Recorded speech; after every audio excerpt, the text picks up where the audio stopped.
welcome. This is the Thursday night. This is kind of my improvise it as we go class. Usually for the other ones I have at least a plan.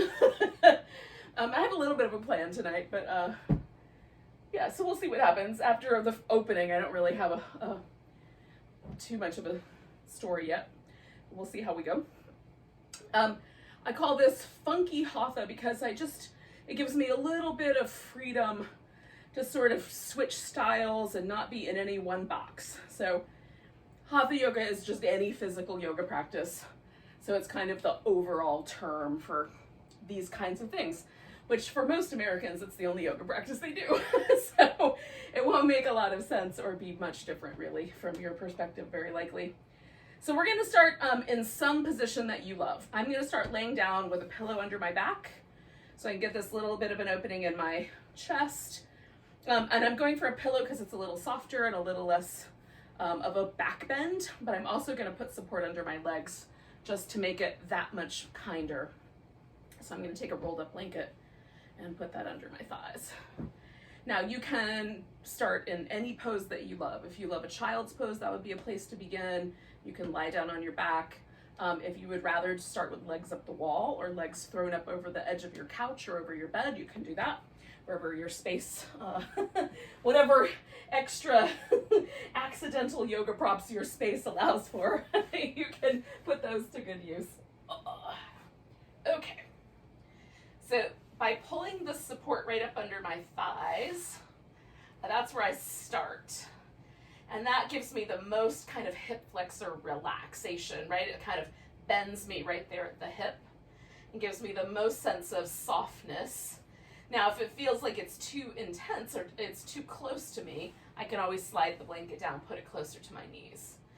And then I want my elbows to rest on the floor so the support that I've put underneath me allows for that. If it feels like your elbows are floating, you might want a little extra support under your elbows. And then, or, whatever pose you're up to. Just give yourself enough support that it feels like you can let go and relax. So first we have to disconnect from the day. And I have been face first at my computer for most of the day trying to solve a problem. So I feel like my whole consciousness has been residing in this forward part of my brain for a very large part of the last several days, actually. So what I am going to do with my practice tonight is see if I can sort of let my consciousness sort of fall backwards and pay more attention to the back of my body. Kind of notice the back of my kind of heart center. Notice the sort of sensation of being present with the floor. And just see if I can pull a little bit of that frontal lobe focus backwards into the deeper portions of my brain. I don't know if this happens to you guys, where you feel like one part of your brain has been overworked. But in any case. The other thing that it invites us to do is to sort of touch in with places in our body that maybe we haven't been paying attention to, like the space right between the shoulder blades or some other place. And if you find places in your body, like my low back has, been a little bit vulnerable with a little bit of snow shoveling earlier in the week. And then today I was moving big planters around a little bit to take a break from the computer. But those things make my low back feel a little bit vulnerable. So just kind of touching in, if you find a vulnerable place, just kind of touching that with some kindness, some awareness, making some minor adjustments to create more ease.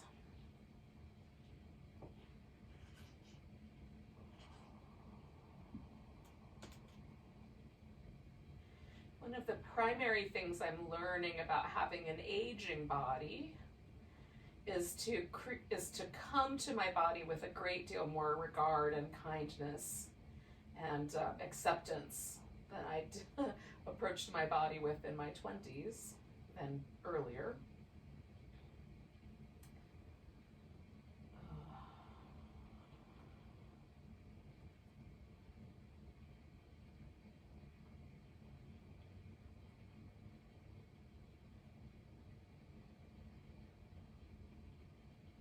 it's likely that a lot of us can relate to this sort of weird pressure to have an aesthetically pleasing body that our culture creates. And if you didn't happen to fall into whatever that aesthetically pleasing model was, maybe you've approached your body over the years with a great deal more criticism than kindness. And yet there your body has been for you every single day, carrying your soul around. So finding that sort of acceptance, and especially the practice of accepting the tender places and getting to know them a little bit more, maybe listening instead of shutting down, is a different approach.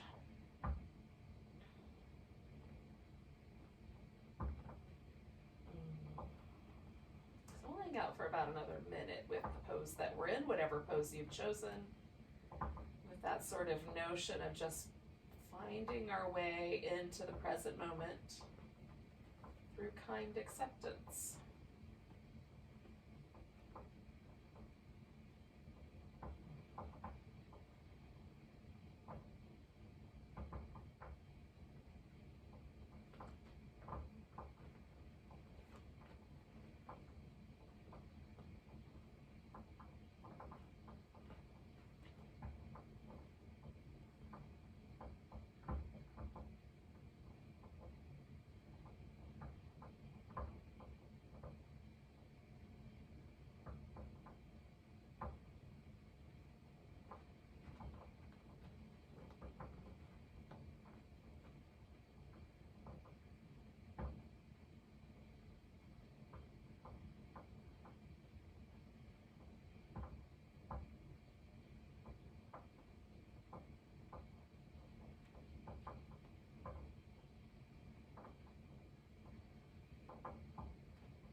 So I'm going to start my little dismount from this particular pose by bending my knees, putting my feet on the floor. I'm going to slide the blanket out first. And then I'm just going to sort of dump myself over to the side, and I'm going to slide my pillow out. Now, over here on the side, I've got a strap, and I'm going to use that. That will come in handy later. So I'm just going to put it where I can reach it. And then we're going to come onto our back. So whatever pose you were doing, you can come to that position, and I'm just giving myself a little bit of space here on my mat so that I'm mostly on the mat.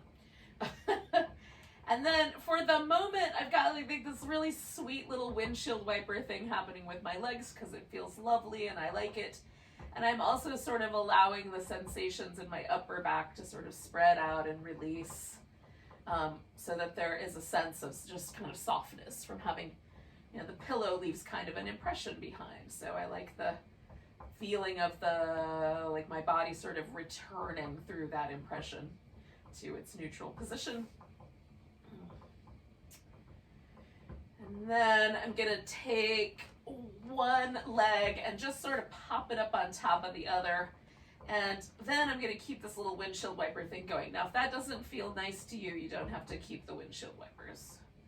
You can just hang out with that leg up on top. And I'm running into the furniture on one side and then running into resistance in my outer hip on the other side. It's possible you'll touch the floor on either side with no resistance at all. So you just go as far as you feel like is appropriate. Like for me, the general rule with resistance in yoga poses is as soon as I find resistance, I pause. And then generally back off a notch. And then see, like, did I find resistance, or was it just that that's when I first paid attention to it? Sometimes it happens a little earlier and I just didn't notice it right away. Okay, so with my leg kind of up here, I'm gonna pause for a second with the back and forth and just do some ankle circles with this. my right leg is on top, so I'm circling my right ankle and then circling it the other way. So my foot is making kind of an ellipse. The ankle joint kind of getting some movement. Calf muscles, everything in my lower leg is definitely active. And then pointing and flexing and giving the toes a little squeeze and a spread. I like to do this sort of enough that I start to feel a little bit of fatigue in my calf muscles, actually. We may not be doing it that long tonight, but I will circle my ankle until I feel that little fatigue. It feels kind of neat. Okay, it warms up my calf muscles at the very least. So I have a strap with a loop in it, and if you don't have a strap, anything that you can use to hold onto your foot will work. So you can use a blanket, you can use a towel, you can use a tie. Yoga straps are very handy because they have a buckle and they make a nice little, you can make a nice little circle for your foot to go in. Now you can hold on to the loop, you can hold on to the strap. If it's long enough, and you've got room, you can put it underneath your back and not hold on to it at all. So that's up to you. Now you have to experiment with the leg itself. So I lean the leg into the strap for a second and see where the sensation is. And if it falls mostly at the sit bone, then I'll give myself a little bit more room. You can bend the knee, but experiment and see if bending the knee loads the sit bone more or less, right? So for me, bending the knee and pulling the leg in a little closer puts more pressure on the sit bone actually than leaving the leg straight and backing off a little bit. So you just want to find that. And the leg can be rotated a little bit so it goes a little inward or a little outward. You can push the heel up more, push the toes up more, just for the kind of fun of hanging out here. Now, we're mostly targeting the hamstrings. The hamstrings, because they hold on to the bottom of the pelvis, and the calf muscles too, for that matter. When they're tight, they tend to exert force on the pelvis and make it harder for the low back to have a neutral curve. And for some people with a really tight hamstrings, it can actually almost completely reduce the curve in your low back. So there's no longer that kind of weight-bearing support, right? So then the muscle of the low back has to try to do the weight-bearing instead of the bones, and we get a lot of fatigue and pain and discomfort in the low back. So the hamstrings are not the only culprit, but they're a culprit. And so doing a pose like this kind of helps relieve some of that pressure so the low back is able to sort of sustain itself or to support the weight of the body a little bit more on the bones and a little less on the muscle tissue. So we're going to hang out with this guy for like another 45 seconds or so. I would suggest about 7 deep breaths. Maybe 8 or 9. Apparently, I read this when I was doing some research. The average number of breaths that people take is 16 breaths a minute. But I've timed myself, and generally it's closer to 8 to 10 breaths per minute. So I guess it would depend on how many breaths per minute you actually take.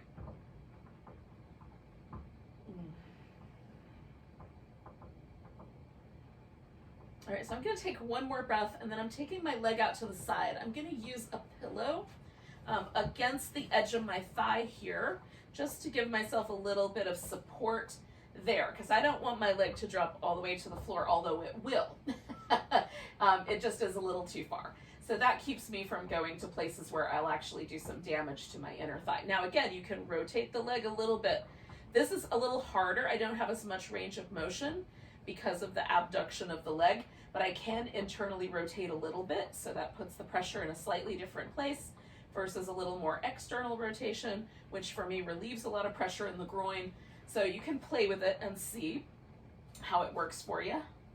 And then of course you can build up more support or less, if whatever you've got going on there, and then what feels good to your adductor. Now the adductors connect the pubic bone to the inner knee, and so they are less problematic for the lower back per se, but again, all of the connective tissue and all the muscle tissue in the body is really connected. There's no way to separate them. And the inner thigh, these muscles in the inner part of our thigh take up the bulk of our thigh. That includes some of the quads, the adductors, and the inner part of the hamstrings. So if you kind of think about where your femur bone is and all of this giant expanse of muscle, you can sort of get an appreciation for just how dense and thick this tissue is. It's got a lot of influence over how the pelvis is balanced.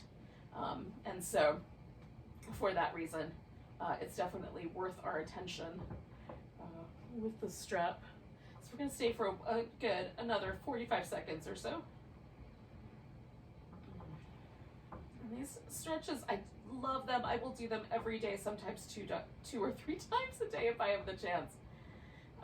I don't do them that often generally, but I love to do them at least once a day. It just feels really balancing.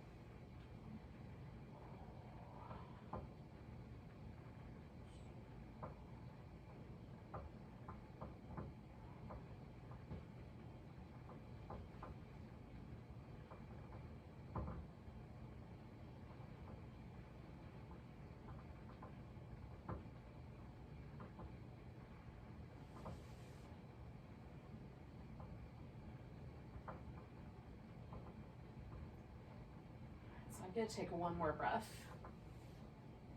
and then I'm going to come back to the center. Now, my furniture is very close, so I can kind of come over here and just sort of hang out with my leg a little bit higher up. I can move so that the furnishing's out of the way, or I can do this, which is what I'm going to do, which is just bend the knee and go ahead and bring myself into the twist that way.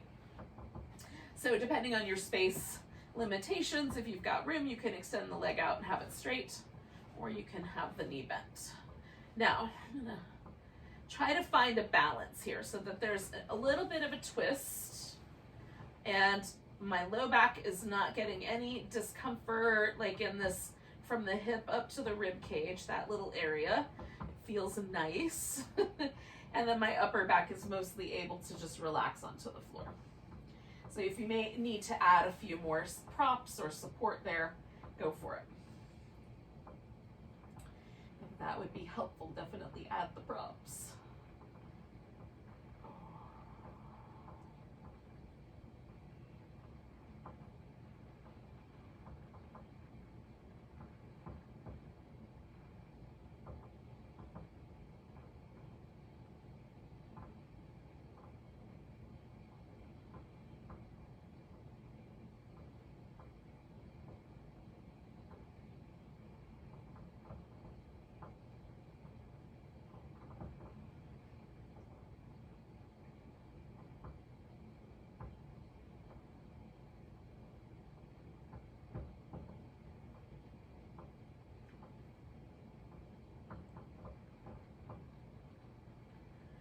So again, we'll stay with this guy for, in that neighborhood of about 5, 6, 7 breaths.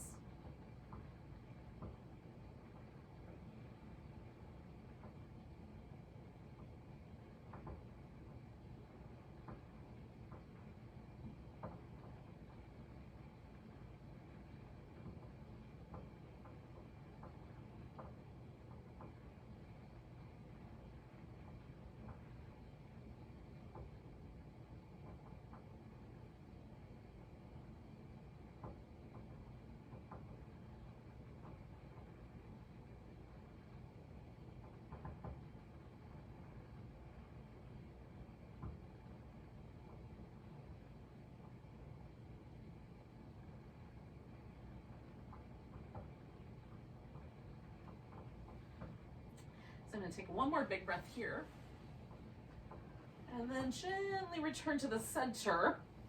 And if you've still got the strap around your foot, you can just kind of slide that guy out of there. And then I'm going to come back to this really just sort of sweet little back and forth. And as I do that, I'm going to straighten my legs out. And then this is my favorite part, which is to test out what happened. So then we can know whether we should try the other side exactly the same way or whether there's some additional support that we might want to include. So first I just noticed, does it feel like there is a change in the hip? And what it feels like to me on the side that I've done is that that leg is slightly longer. It also feels like my lower back is a little bit closer to the ground on that side. There's like a sense that the pelvis is trying to be neutral, although some force is being exerted by the other side to kind of pull it out.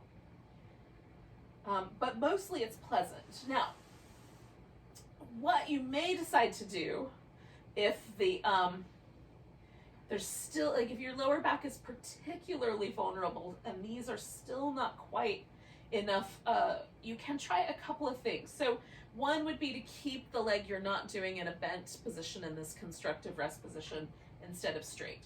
The second possibility would be to elevate your upper back a little bit. So maybe stack up some blankets kind of on a slope so that you just wind up elevating yourself maybe an inch or two, so that your head is held up a little higher, and there's kind of a slope going toward your hips. Because again, that's going to take a little bit of the pressure away from the hip flexor in the front.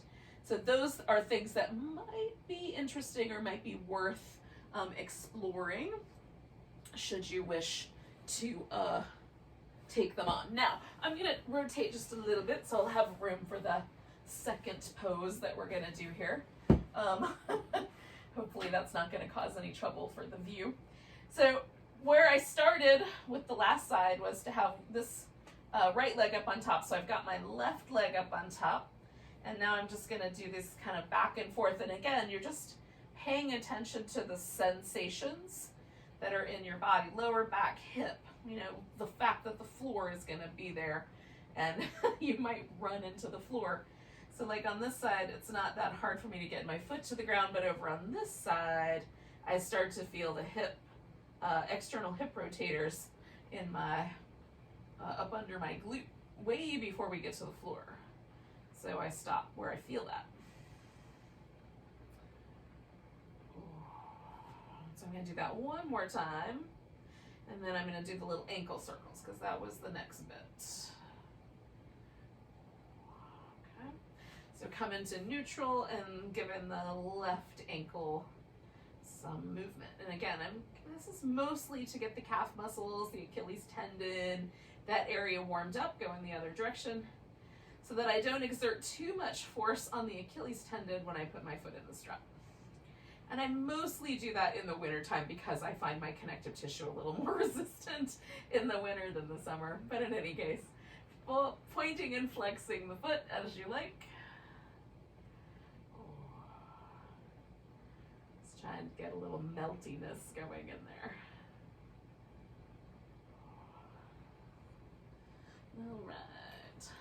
So once again, I'm going to employ my trusty friend here, this yoga strap.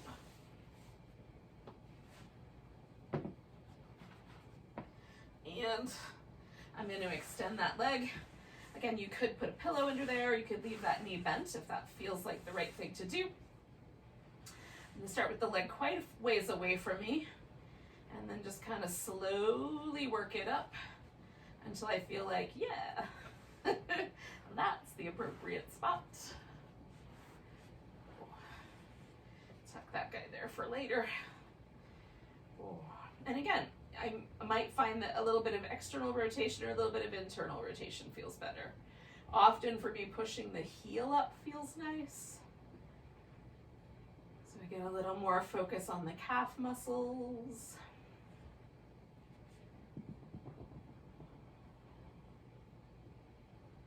Which for whatever reason for me exert way more force than the hamstrings do on the back side of my leg.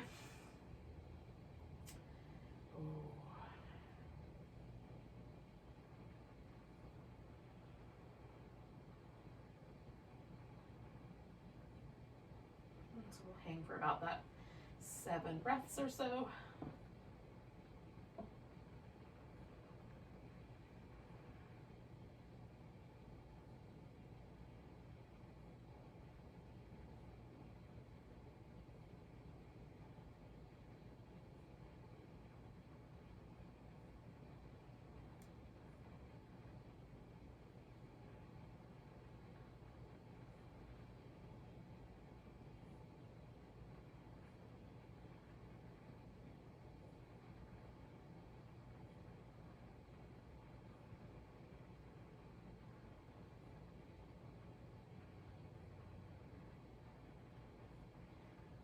So I'm gonna go out to the side, and I did make it so I would not create any trouble for the rubber tree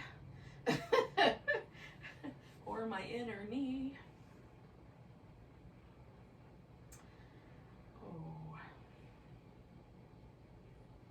couldn't think of another rhyme, but I was I did try. So we're just breathing here, hanging out. Again, you can do like a little bit of an internal rotation or an external. Sometimes a little bit of a bend in the knee on the inner thigh is a lot less tricky, right? That actually creates less pressure than on the hamstring end of the spectrum. So a little bend in the knee might be better on this position. And sometimes I'll do several, like bend it and straighten it back out. And bend it and straighten it back out, because that feels kind of nice to have a little bit of movement there. So you can certainly test out what feels kind of like it creates a little softness and a little less resistance in that area.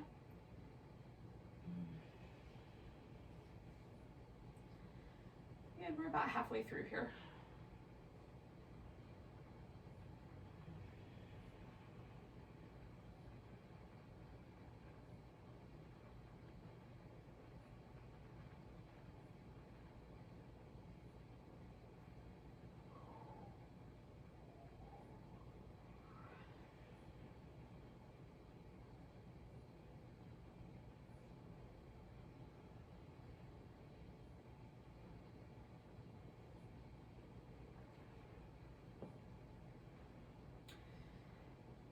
So I'm going to do 2 more breaths here, and then I'm going to come over into the twist. Now, because I did the twist last time with a bent knee because of the furniture, I'm still going to do the same thing on the other side, just for more symmetry. Not that the body is symmetrical, but you know, I can try for it. So I'm going to bend the knee and bring myself over. I'm going to kind of reconfigure myself here. And last time, I enjoyed the pillow kind of being there for support. So I'm guessing I'm gonna like it on this side too, and I do. Although I think, yeah, that's gonna be better. So adjust your support until it feels just right for you.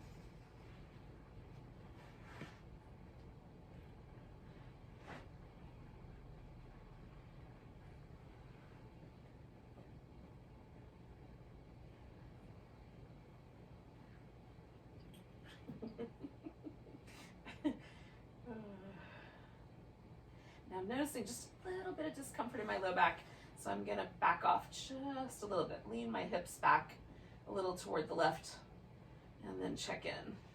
So sometimes the pose feels okay initially, and then it feels a little bit sharper. Sometimes the pose feels sharp initially, and then it gets softer.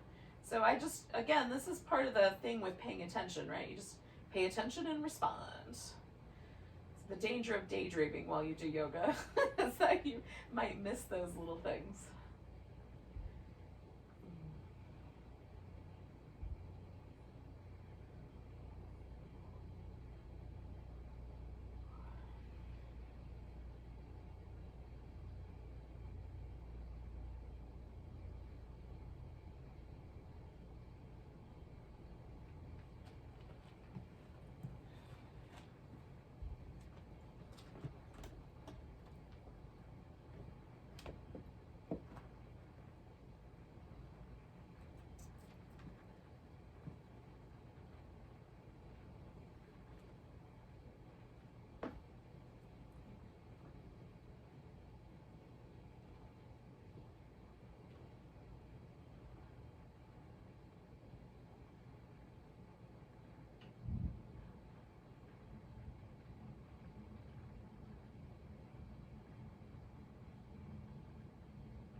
Do 2 more breaths.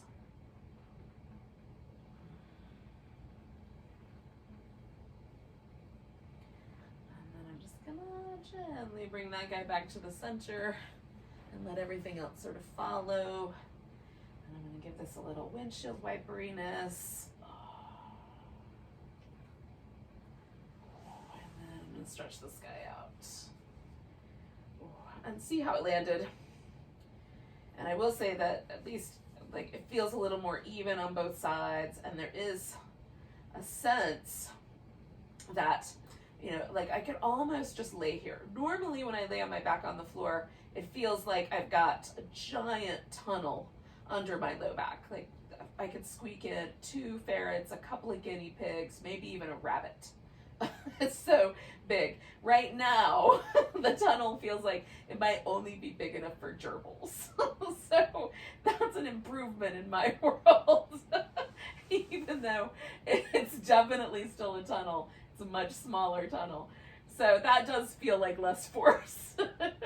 So notice what's true for you. I'm going back to these little windshield wipers. I am going to bring myself onto my belly. So we're just going to flip over.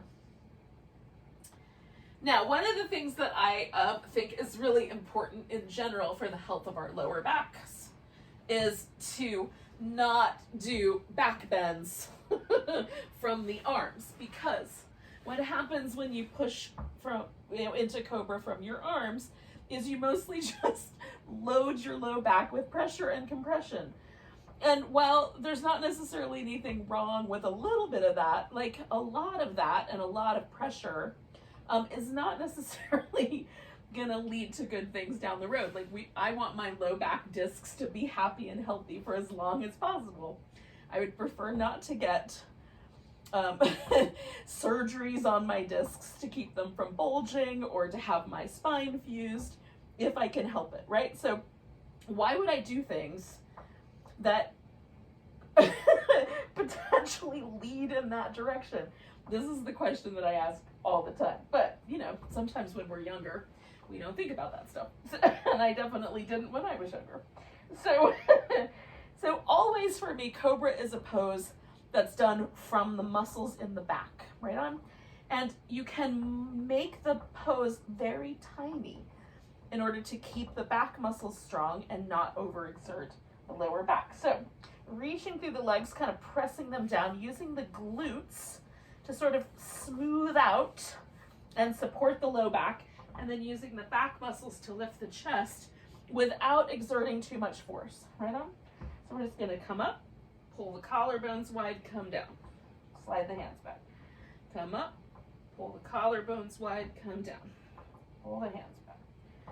Come up, pull the collarbones wide, come down. This is mostly just so that we're getting some opening in the front body and we're creating that sense of support for the lower back. Now, I'm gonna come back towards a child's pose, although I'm gonna stop on my elbows and get the hair out of my mouth. Which I got in there from talking too much, but that's what I got.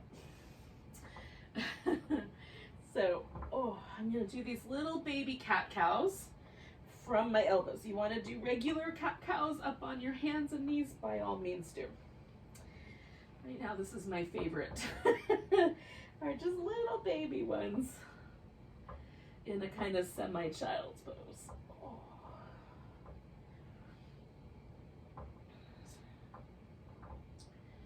And then I'm feeling like a lunge is going to be a good idea. And I'm going to do a kneeling lunge, but if you would like to do a lunge where your knee is off the floor, you can.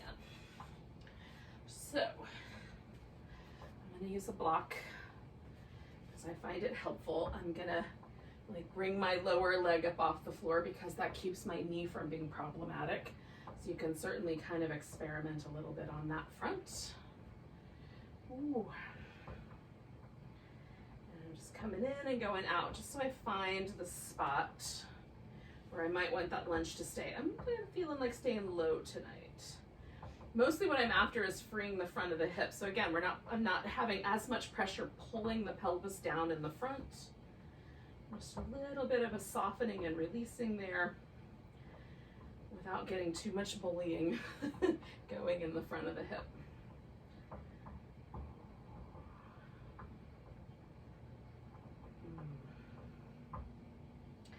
Now I am going to use a pillow to sit on. A block might be helpful, a couple of stacks of pillows, a folded up blanket. And essentially what I'm going to do is I'm going to sit down on this pillow and leave this leg in position so that the top of my shin is on the floor. Now, Sitting on the pillow is enough. I feel a sensation on the top of my quads. I don't need to go much more. In a little while, it will feel nice for me to lean back, but it does not right now. So I am not going, hold on. Oh, even the little hint of leaning back made my hamstrings cramp up. So, okay, coming back to the beginning.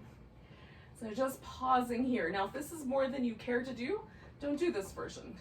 Do something instead. Maybe lay on your belly, hold your foot. Maybe do something entirely different. Just put your leg in a different position. There's nothing wrong with that. And if you are the sort of person that would benefit from laying all the way down on your back with this pose, you are welcome to do so. I am not there.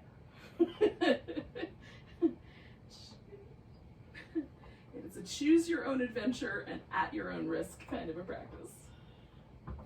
But often for me, again, there's force exerted by my quads and the hip flexor, primary hip flexor being this kind of iliacus psoas thing that goes over the front, connective tissue largely, that goes over the front of the pelvis. But these do exert a little bit of force, these quads. And so just letting them kind of gently stretch is very helpful for me. We stretched all the other parts of the leg. So I'm gonna come out of here, and to do that, I'm gonna lean into this front leg and then straighten that guy out and swoop him around. And then, I'm gonna pause because I wanna see if I did good things for myself or if I'm gonna be in trouble later. And again, so the top of my thigh feels super light and very lovely, almost effervescent. I definitely am not having any trouble in my shin or the top of my ankle, but then I also want to check in with my low back, check in with my hip flexors, and just see if I overdid anything.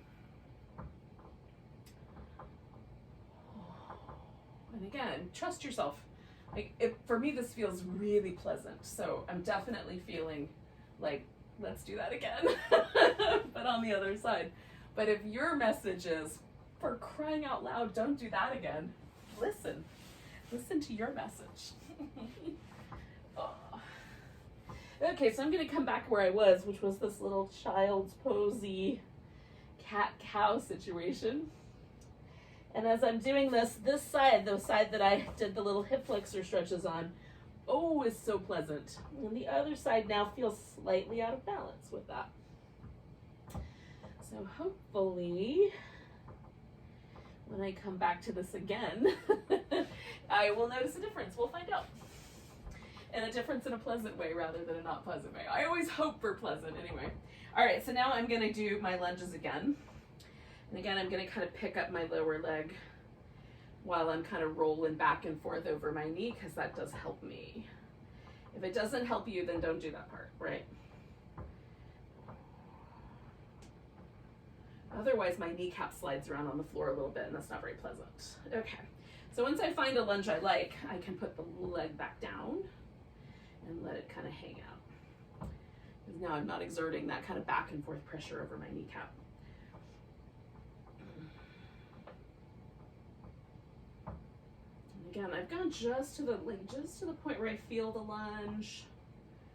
I'm just hanging out and softening and relaxing into that.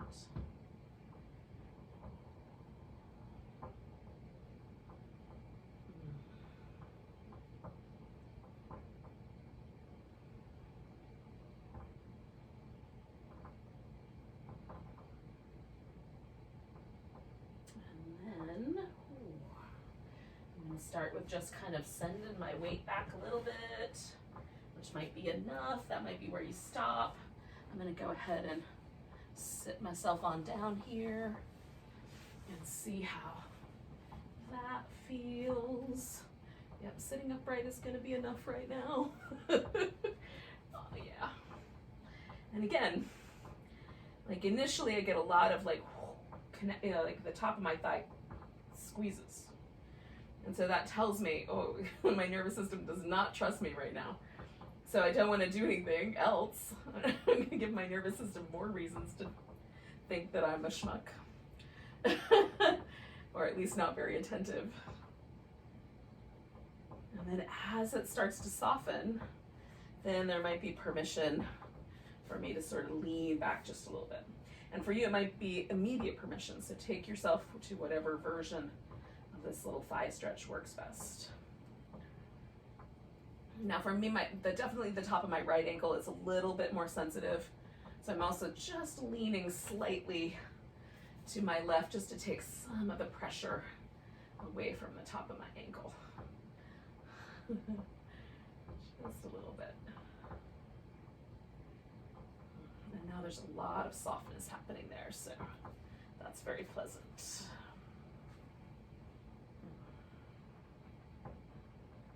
I'm gonna hang out for a few more breaths.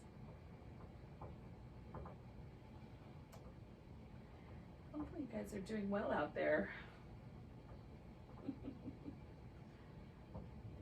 Or at least making good choices for yourself.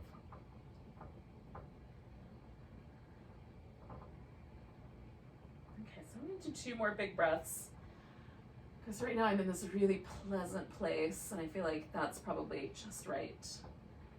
And again, I'm gonna dismount this pose by bending this leg in the front and leaning all the way out so that I can straighten that leg out without any resistance. And then coming back, to the center.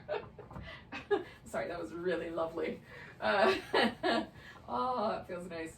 And so now just checking in. So now there's a much more even sensation across my lower back. There's again, that lovely kind of pleasant, light effervescent sensation at the top of the thigh, because they're tight.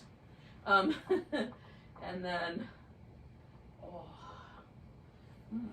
yep. All right, now, of all the poses that are lower back poses, the ones that are the trickiest are the forward bending ones. So those are what we're gonna do last here tonight, because we've done all this other work to try to release all of the pressure points all around the pelvis, right? But with your low back, if your low back feels vulnerable in a forward bend, back off of the forward bend in one of 2 ways. So possibility number 1 is to make sure the pelvis is doing all the work and the lower back is not, right? Possibility number 2 is simply to bring yourself back up more close to an upright position, or even lean back a little bit. Like you can lean back a notch in some of the poses and it will make a nice arrangement. So I'm gonna do a really big version of the bound angle pose. Now I had one teacher that I took classes from. I'm trying to remember who it was. It was kind of a famous yogi from California, I'm pretty sure. But in any case, he called this pose star pose. And I can kind of see it, like it's kind of a diamond shape. It's sort of an, somewhere between the bound angle pose and the tortoise being a very rounded lower back, or the whole back, a rounded back shape that is meant to look like a turtle shell, hence the name. But this one is a little lighter on that end. So I have a blanket. I'm just kind of feeling out where should it go. And it's feeling nice under my shins. So I'm gonna put that there. Then I'm gonna get my pelvis tilted as far forward as I can. And for me, it helps to sort of rock back and forth and lift the sit bones off the floor so that I can, as I lean and kind of fold forward, I'm not working against the resistance of the floor. It gets my pelvis as rotated forward as it can be. Now, this position that my upper body is in right now is a neutral spine position, right? So that's how far forward my pelvis tilts. And so it's kind of at that 45 or maybe slightly bigger than that, but pretty close to a 45-degree angle here. No one's getting out a protractor. It is what it is. But I am gonna let my back softly round forward. And this is the part that's tricky. So if you have lower back discs that are already a little on the edge of herniation, then that may not be pleasant. And so you want to keep the torso more upright, even backing off of that a little bit and letting just the breath awareness circulate in the lower back. If it feels pleasant to let yourself fold forward, and now that I'm doing that, I might want to change where this blanket goes. Nope, I still like it down there. Okay. Test it out, yogis. So I'm gonna let my upper back be rounded, but I'm gonna build myself a little head support out of some props. So stacks of pillows, stacks of arms. And with my back in this really gently rounded shape, I'm gonna breathe into my back. And again, any discomfort that I experience in this lower back, usually for me, the issue is that I have too much junk in my trunk and my spine is over curving inward. So this slightly outward pressure actually feels balancing. But if that is the opposite for you, then do a different shape. And then I let the breath hang out with the back. And you could do a child's pose here. That would be a substitute for this pose. So kind of feeling the breath fill up, expand, and sort of play with, massage the lower back.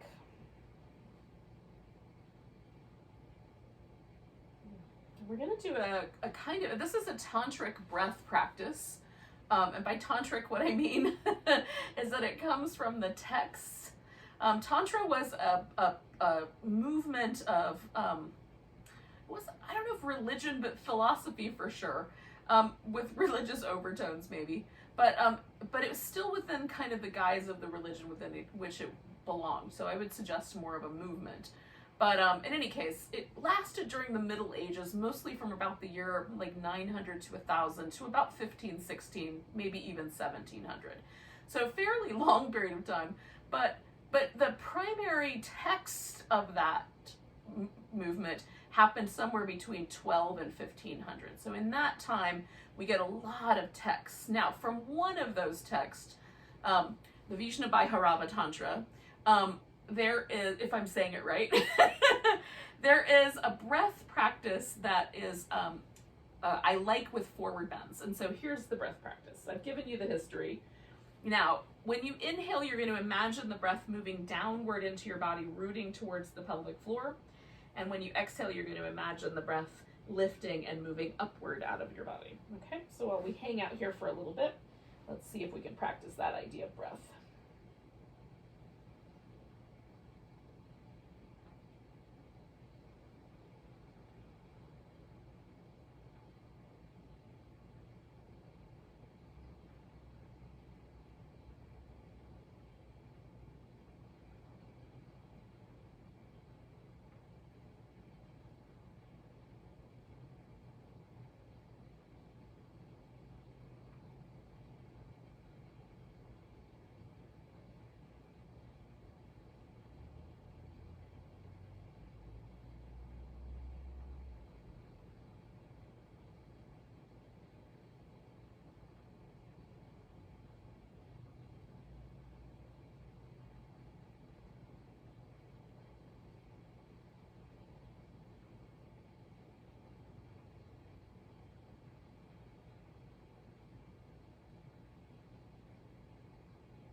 So let's do 2 more of those breaths.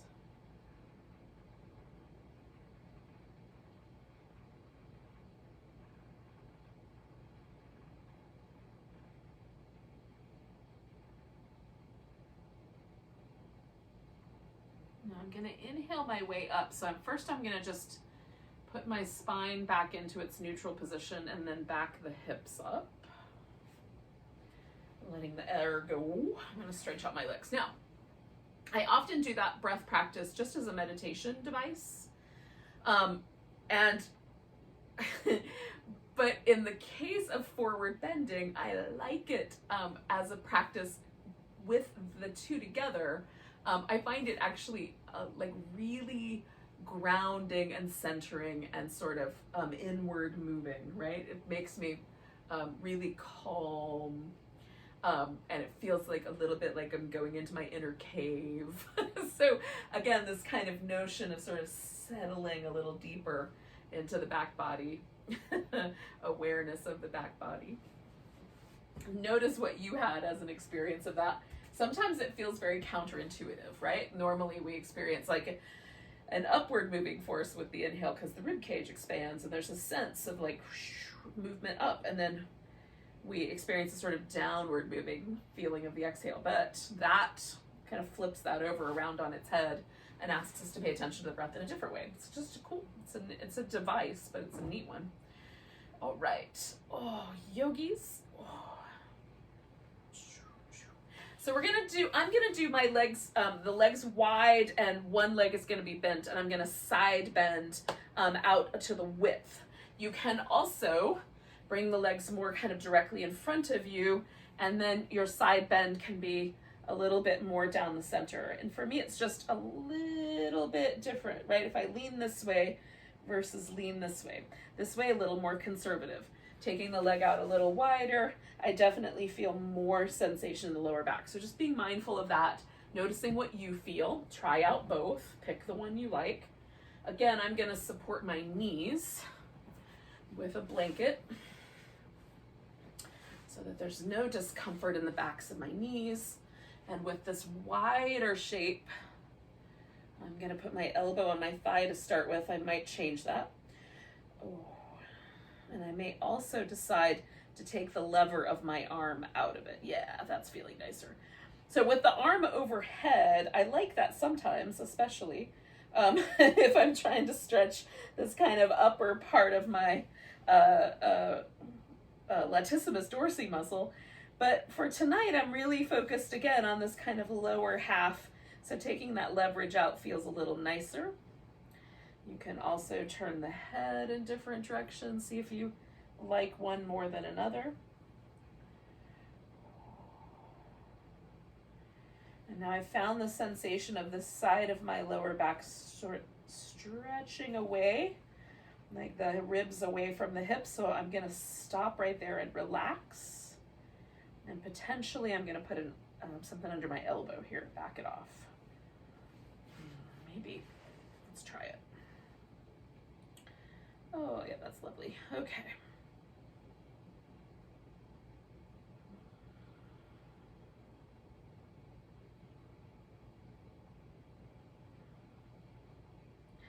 So again, this is one of those stretches that's potentially vulnerable. So be kind, be very cautious. Like creep into the yoga pose. How's that? Instead of jumping in. It's like the difference between sticking your toe in the cold water versus a big giant plunge. Sometimes there's something to be said for the toe.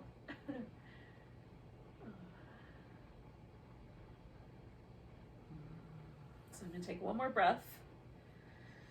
Holding that area, and I'm gonna come out of that shape, and I'm gonna pause for a moment and let it relax before I do anything else. I've straightened out this leg, but I'm not moving anything else. So this is the part where I find my low back most vulnerable in side bending, is after we're done.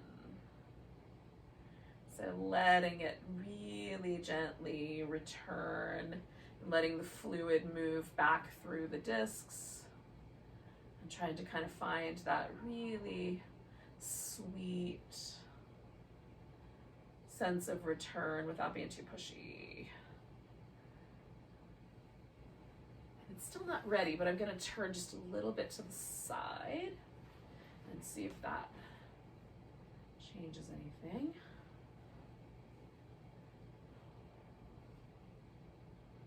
Okay. So I'm not going to go into my other pose just yet. I think I've got about 3 more, maybe 4 more breaths. But when you're ready, you can begin the process of kind of bending the other direction.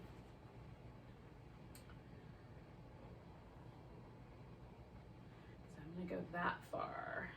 And that's enough right now. I definitely am noticing like the right side's a little more vulnerable than the left. So I'm going to approach the right side with a great deal more sort of just sweetness, a little. I'm going to cajole it and let it have its little, like slightly more resistant ways without judging. It probably is good for a good reason that it's slightly resistant to my notions here. Oh.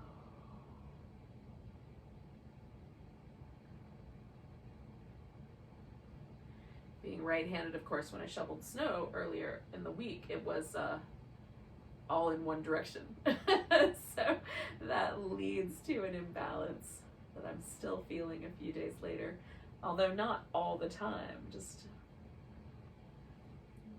I had a couple days where I didn't really notice it, and then it came back today. So I may have slept in a way that made it a little more vulnerable. This is the fun of having an older body. If you're young, you're doing this yoga practice, most of the stuff I'm saying is not going to make any sense. But one day, you too will be the proud owner of an old body, or an older body at the very least, and you might experience it as well. Keep it in your back pocket for later. All right, so I'm gonna do about 30. My back has let me now kind of gently kind of find a really lovely side bend, and it feels really nice, and I'm no longer experiencing that vulnerability. So I'm gonna do like 3 or 4 more breaths here while I've got the space to do it.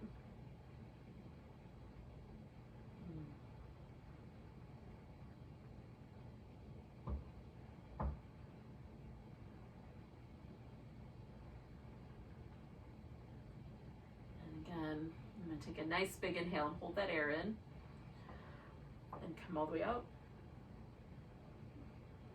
And I'm just going to let myself have a really slow time. Actually, this can stay here to sort of reconfigure. So we have only one thing left to do, and that is whatever your final relaxation is going to be. So I'm going to do a supported Shavasana with this pillow under my legs, and I might even turn it so that it's a little bit higher, so there's a little bit more of that sense of release or sense of softening around the hip flexors and the knees. You could, of course, if you did not choose to do this earlier and you wanted to, you could do legs up over the couch or on a chair, or up the wall, if any of that would suit. And again, sometimes for some of us, it's the fact that we have tight hamstrings that make that pose tough. So with the couch or the bed or somewhere you can have your knees a little bit bent, it's actually quite pleasant.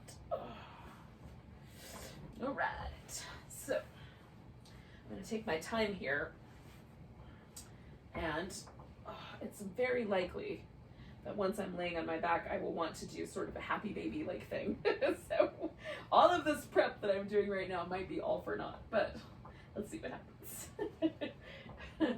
So, yeah, happy baby it is, or at least a kind of happy puppy. I've heard that described as the pose where you don't grab your feet, but you just kind of hug in. I don't know. It's such a cute name that I'm willing to stick with it. But you guys tell me if you like the name Happy Puppy or Happy Baby better. For a pose where you lay on your back and hug yourself. Oh. All right, so I've built up a little support under my legs. Now I'm kind of tilting a little bit just to get the most neutral situation I can get with my low back. Snuggling the shoulders in. I, of course, have covered with a blanket because it's winter here. And then, I'm gonna let myself let go.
for any reason, like the laying on your back is just too vulnerable, or you've chosen wrong, you can roll onto your side or any position that will allow you to relax. So you'll know by now if this is the right shape.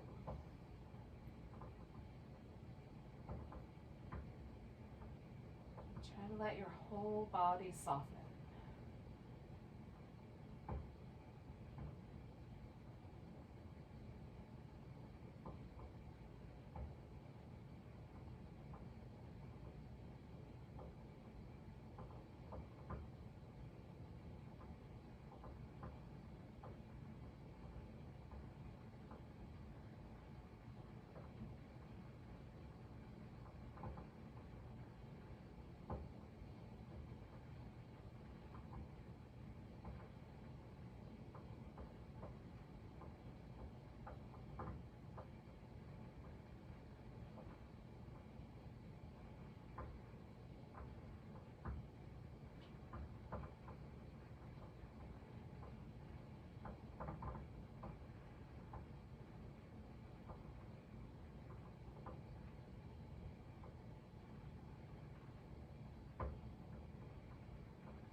Moving yet, we're just going to notice the breath again.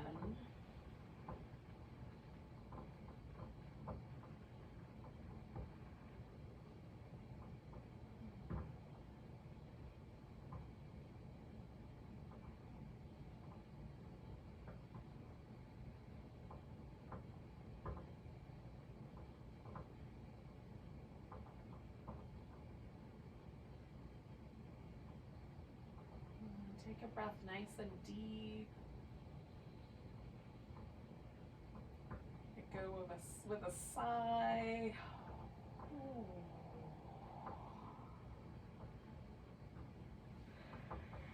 And then you could stretch and move around as you like. If your legs have been up on something, hug yourself. Maybe lay on your side a little longer to kind of shift any blood pressure changes that might have occurred.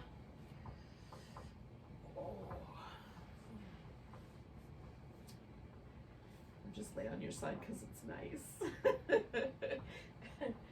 Oh, it's delightful. So thanks for joining me, yogis. And those of you who stuck around till the end, you're here now. We're going to take a nice big breath together. And a big sigh. Namaste, souls of beauty. Thank you for coming onto your mat tonight, showing up for your practice.